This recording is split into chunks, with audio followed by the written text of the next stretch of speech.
قسط نمبر 11 شہر دل۔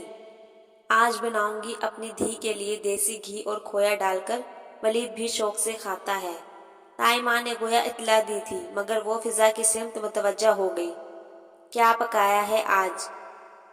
گھر میں چکراتی پکوڑوں کی مہک محسوس کر کے اس نے بیسن پر ہاتھ دھوتے ہوئے استغفار کیا۔ کڑھی، بھوک لگی ہے تو روٹی ابھی ڈال دوں تمہارے لیے۔ فضا نے کچن کی کھڑکی سے جھانکا، مگر وہ منع کرتی ہوئی سیڑھیاں چڑھ گئی۔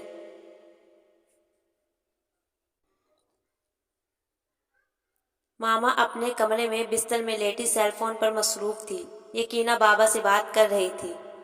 کب ہوگا یہ مسئلہ حل؟ کب تک پڑے رہیں گے ہم یوں کسی کے در پر؟ میری بیٹی یہاں نوکرانی بنی ہوئی ہے، آپ کو احساس ہے کچھ؟ ایمان الٹے قدموں باہر نکل گئی۔ اس کے دل پہ ایک بوجھ سا آ گرا تھا۔ ماما صحیح کہتی ہے، کتنی اکوڑ پوزیشن ہو گئی ہے ہماری۔ اس کی آنکھیں بھیگنے لگی تو ہونٹ بھیج کر دیوار کے ساتھ لگی چرپائی بچھا کر تھکے ہوئے انداز میں اس پر بیٹھ گئی۔ ایمی، ایمان گڑیا۔ تبھی عاقب حسن اسے پکارتا ہوا اوپر آ گیا۔ اسے یوں بیٹھے دیکھ کر ٹھٹکا۔ خیریت؟ اس کی نگاہوں میں الجھن تھی۔ جی، آپ کو کچھ کام تھا؟ اس کا لہجہ پھر سے وہی نخوت اور تلخی سمٹ لایا تھا جو یہاں آنے کے بعد سے اس کے انداز میں رچ بس گئی تھی۔ یہ تمہاری نوٹ بک اور قلم ہے، تم گاڑی میں ہی چھوڑ آئی تھی۔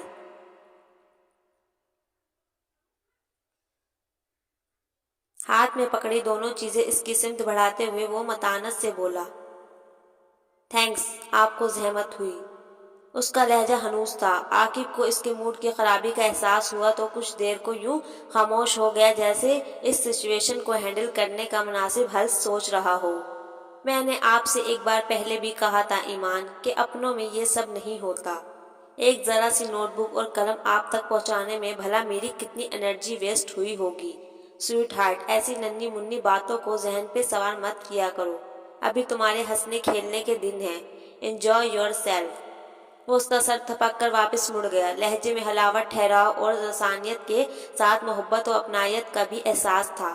وہ آنسو بھری نظروں سے اسے جاتے دیکھتی رہی تھی، پھر اٹھ کر اپنے کمرے میں آ کر چپ چاپ بستر میں گھس گئی۔ ماما شاید واش روم میں تھی، ان کا سیل فون مسلسل بج رہا تھا، مگر وہ کان بند کیے پڑی رہی۔ بالآخر گھنٹی بند ہو گئی، مگر چند لمحوں کے توقف سے اس کے سویٹر کی جیب میں پڑا اس کا اپنا سیل فون وائبریٹ کرنے لگا تھا۔ وہ سمجھ گئی پاپا کال کر رہے ہیں۔ سویٹر کی جیب میں ہاتھ ڈال کر اس نے اسکرین پر نگاہ کیے بغیر آف کا بٹن دبا دیا۔ اگر آپ کو ہماری اہمیت اور عزت نفس کا احساس نہیں ہے تو ہمیں بھی آپ کی بات نہیں سننا۔ وہ ایک بار پھر ان سے شدید خفا ہو چکی تھی۔ آنسو بہاتے جانے کب اس کی آنکھ لگ گئی۔ دوبارہ اس وقت کھلی جب فضا اسے زبردستی جگایا تھا۔ What nonsense! کیا طوفان آ گیا ہے کوئی؟ وہ نیند خراب ہونے پہ دھاڑی تھی۔ کھانا کھا لو، پھر سو جانا۔ فضا بیچاری خفیف سی ہو گئی۔ نہیں کھانا مجھے تمہارا یہ اسپیشل کھانا۔ اوہ نو، کڑی پکوڑے نہ ہوئے مرغ مسلم ہو گیا۔ وہ حقارت سے بولی۔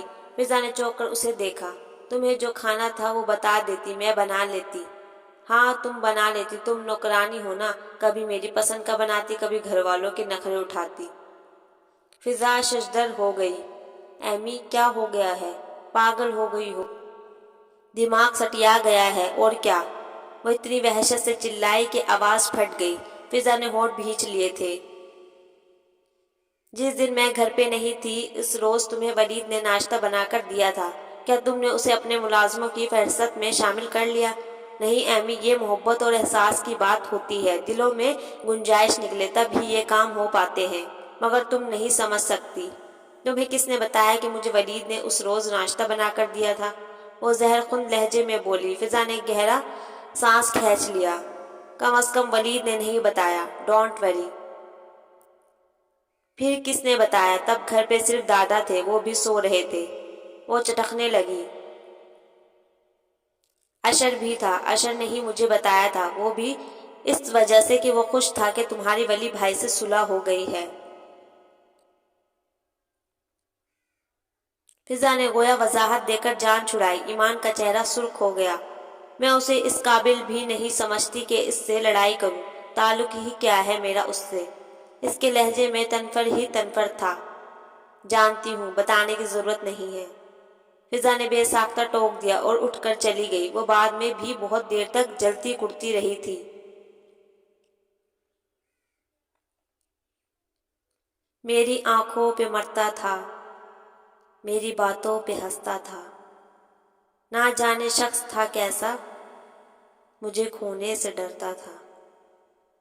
مجھے جب بھی وہ ملتا تھا یہی ہر بار کہتا تھا، سنو، اگر میں بھول جاؤں تو، اگر میں روٹھ جاؤں تو، کبھی واپس نہ آؤں تو، بھلا پاؤ گی یہ سب کچھ؟ یوں ہی ہنستی رہو گی کیا؟ یوں ہی سجتی رہو گی کیا؟ یہی باتیں ہیں بس اس کی، یہی یادیں ہیں بس اس کی۔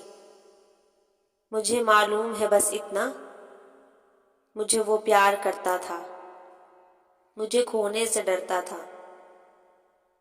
اس نے طویل سانس بھرا اور کتاب بند کر دی۔ آج ثانیہ کی مایو تھی اور فضا چاہتی تھی وہ بھی اس کے ساتھ شریک ہو، مگر وہ صاف انکار کر چکی تھی۔ تمہیں پتہ ہے نا میرے ایگزام ہو رہے ہیں۔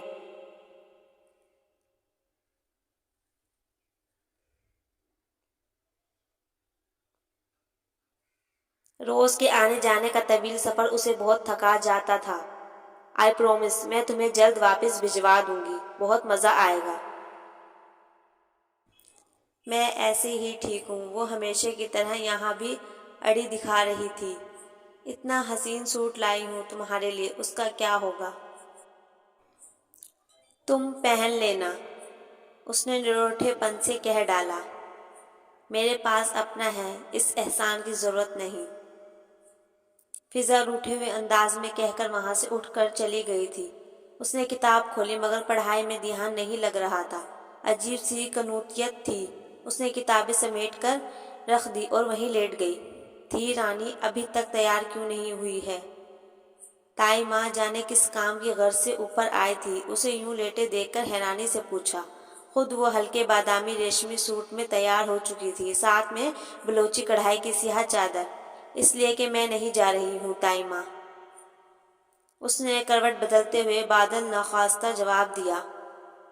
کیوں پتر، کیوں نہیں جا رہی؟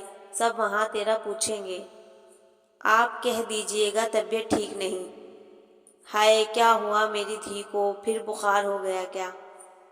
تائی ماں فوراً اس کی پیشانی چھو کر دیکھنے لگی۔ وہ سخت بیزار ہو گئی۔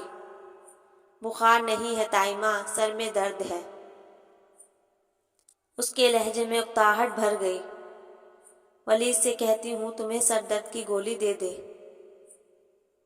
پھر تیار ہو جا پتر، سب جا رہے ہیں، تو کیا کرے گی یہاں رہ کر؟ اس کا سر تھپک کر کہتی ہوئی وہ واپس مڑ گئی۔ ایمان بڑبڑاتے ہوئے اٹھ کر تیار ہونے کے لیے چل دی۔ بہرحال وہ جان گئی تھی کم از کم آج جان چھوٹنے والی نہیں ہے۔ نہ وہ ملا، نہ ملنے کا اشارہ کوئی، کیسے امید کا چمکے گا ستارہ کوئی۔ حد سے زیادہ نہ کسی سے بھی محبت کرنا، جان لے لیتا ہے جان سے پیارا کوئی۔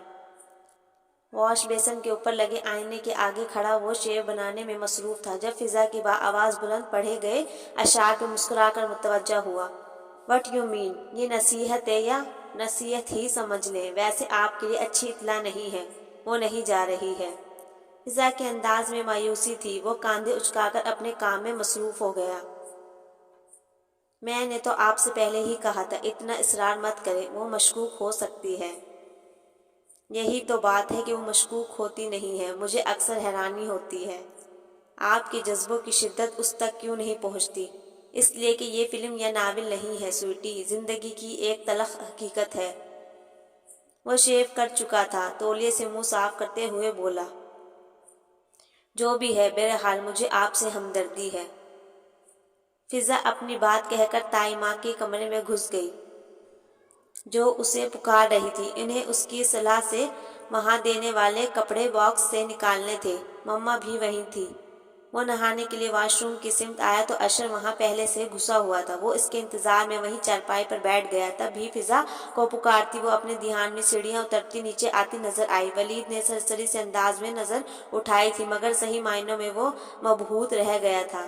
بلیک جارجٹ شیفون کا اسٹائلش سا سوٹ جس کے دامن اور دوپٹے کے پلوؤں پہ پٹا پٹی کا کام جھلمل جھلمل کر رہا تھا، اس کی گوری رنگت اس میں ایک دم لشکار مارتی محسوس ہو رہی تھی۔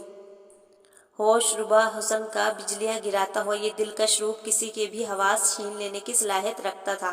وہ تو پھر اس کا پہلے سے اسیر تھا۔ وہ کچھ لمحوں کو اپنی نگاہوں پہ اختیار کھو بیٹھا، اور یہ اس کی نگاہوں کی تپش کا ہی شاخسانہ تھا کہ ایمان نے اچانک پلکیں اٹھا کر اسے دیکھا تھا۔